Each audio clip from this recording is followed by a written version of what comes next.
Hi everybody! So today I have lots of exciting things to share. We're going to do things a little bit differently. I'm here in my office and I'm going to talk to you about 3 things that really helped me to grow my travel writing and travel blogging career. Now, if you're not interested in either of those things, then, fair enough, but don't tune out straight away because these 3 things are really applicable to almost any job, and I would say, quite apart from jobs, really getting the most out of your travels. So if you follow along just because of the travel stuff, then these 3 things will help you as well, so please do listen. So what got me thinking about this? A little bit of get to know each other first. So hi through the screen, my name is Abby. I used to be a doctor. I'm now a travel writer, blogger. I've been doing that for over 10 years now. And this morning I had a lovely message. Actually, I got it yesterday on Twitter. This morning through email to confirm that actually my blog Inside the Travel Lab is up for an award at the Trav Media Awards in London in a few weeks' time. This is a really big deal. It's a really exciting deal and I'm absolutely thrilled to be on the list, but you probably don't care about that. You're probably wondering, why is this useful to you?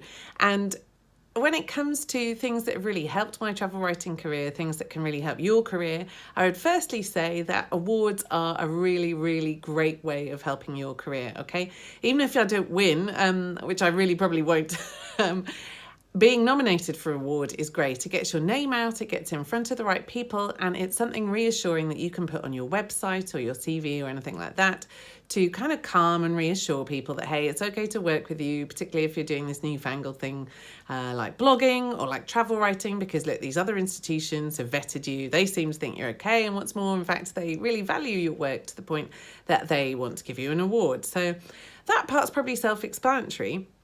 But where it links into you and your travels is perhaps not so straightforward, because I didn't know this big secret for a long time, okay? When I first started writing, I thought that the way that you did it, the way that you became a good writer was, and forgive me if this seems really daft now, but it was kind of just to write, okay? I didn't realise how much putting yourself out there and putting yourself forward was such a key part of writing. And I didn't realise for many years that most of these awards things that you see, people actually nominate themselves. You might not know that. It might be obvious. It depends what you've done before. But you normally have to nominate yourself for an award, and then you have to, it's not just like, hey, I'm great, give me an award. You normally have to fill in a great big form, and you need to provide links to your work. You need to write a blurb. It's some of the submissions processes are more involved than my mortgage and more involved than when I applied to medical school all those years ago. But some are quite straightforward. So my first tip directly, if you want travel writing help, would be to apply for awards. Okay, find out where they are, go through the application process. It isn't you being big-headed. It isn't, I don't know, any of the other kind of stuff that we use to put ourselves down, often particularly women. It is just simply you being professional and you taking the opportunity to try and connect with more people, because that's the whole point, right? You want your writing to be read, you want your message and what you stand for to reach more people, and this is a great way of doing it. But it's also the same idea that comes with when you're traveling or in many other aspects of life. And that's to put yourself out there, to put yourself forwards, to say, actually, hands up, I'd really like to have a go at this, because there aren't always opportunities for everybody all the time. So if you're on a travel or something and a tour guide says, would you like to taste this? Would you like to try this? If an opportunity comes up at work and they say, oh, actually, we're looking for somebody to travel or to give this presentation, what's your first thought? I think mine quite naturally is to just sort of quietly wait. And I don't know why. What am I waiting for? I'm waiting for when the time is right. The time is never right. Okay, so what I find is when you say, yeah, I'd love to do that. Or actually, can you put my name down for that?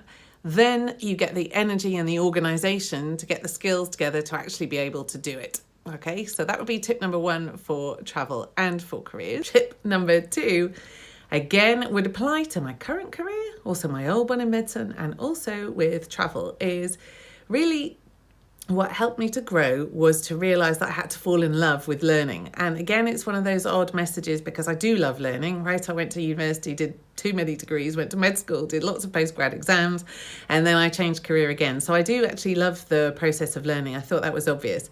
But I realised I got stuck at a point where when there were things I knew or how to do them, I carried on doing it that way. So I was a bit slow to switch to electronic boarding passes. I was a little bit slow to realise things like this, like IGTV, is actually a great way to speak to you. And, you know, because I was stuck in the mindset of I know how to do it already. I'm okay at this. Okay. I now know how to write a travel article. I know how to get on a plane, and I was missing out on all these opportunities, and I was missing out on growth, and I was missing out on reaching you guys. So that would be number 2, would be a lifelong love of learning. That has really helped. Every time I get stuck, I come back to that and I think, is there something else I need to put my name forward for? Is there something else I need to try and learn? And then number 3, the third thing I think that's really helped me is, again, something applicable to everything. And the third thing would be just to talk to people. Okay. I was really slow to get my face on screen, like about 10 years in, I think. And the idea now that I'm recording videos to put out without an editor would have blown my mind a few years ago. But really, after I got given an assignment one day from Lonely Planet to go live on their Facebook channel to millions of their followers, they have several million people all around the world, and I had to do it for work. So I made myself do it. And I thought at the end of it, well, this is just like talking to people, and I've actually been talking to people for my entire life, okay, and I'll bet you have too. And what's more, I enjoy talking to people, particularly about subjects that I'm passionate about. And so yeah, this is great. I should do more IGTV. I should do more Lonely Planet broadcasts. I want to hear you, and that's what's really helped me in this career. But it also helps on the ground when you're traveling. You know, talk to people, talk to the taxi driver, talk to people in the queue, talk to people at the hotel, talk to other guests, talk to people you meet. I just, particularly after living in southern Spain for a few years, when everybody there talks all the time, and coming from Britain, and particularly I lived in London for a while, where I'm sure if you're on the London Underground, it's no eye contact, no talking, otherwise you're that crazy person. And I lived in Seville, and it was the opposite. You're the crazy person if you're not talking. You're the crazy person if your hands aren't moving. You're the crazy person if you're not just picking up life with everything you've got and enjoying it and involving everybody around you in that. And so I'm now a sort of mix of the two, I think. But I would say the more people you can talk to, the better, because it's other people who will let you know if there are awards out, if there are jobs out. It's other people who will let you know about a great restaurant recommendation. It's other people you can talk and have a laugh about and reminisce over something really good as well. And it's other people who'll keep you up to date and keep you going with your lifelong learning. So that is my very short IGTV or YouTube, depending where you're watching this, or Facebook. I'm trying to be lean and efficient and make sure that I can hit all the social media networks, as are you, and still get my message across. So yeah.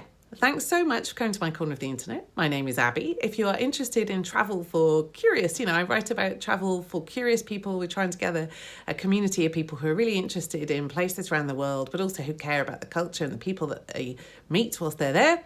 So do check us out. It's Inside the Travel Lab. And if you're interested in more for travel writing and travel blogging, I run courses. So head there too. This week, we are starting some free email training on blog mistakes, the 5 biggest blog mistakes that I've made and how I wish I could have turned things around before. So that's free. I'll put the link in IGTV and YouTube and Facebook just below. So any likes, thumbs up, comments, gratefully received. This is social, so anytime you can like a page or subscribe or all these extra things that I'm asking you to do, but that take you a second, really help me out on my side of the screen, and hopefully will help you, because I can then get more information to you that matters. I'm also a real person, and so if you have any questions, please jot them down in the comments or DM me if you don't want it all public. I really am here to help you travel more, or to help you learn to build a creative career you love, or get your small business off the ground. Thank you so much for your time, and check out Abby on the Road. I'm off to India tomorrow, and I can't wait to bring you more stories on the road. Thanks for watching. Bye now.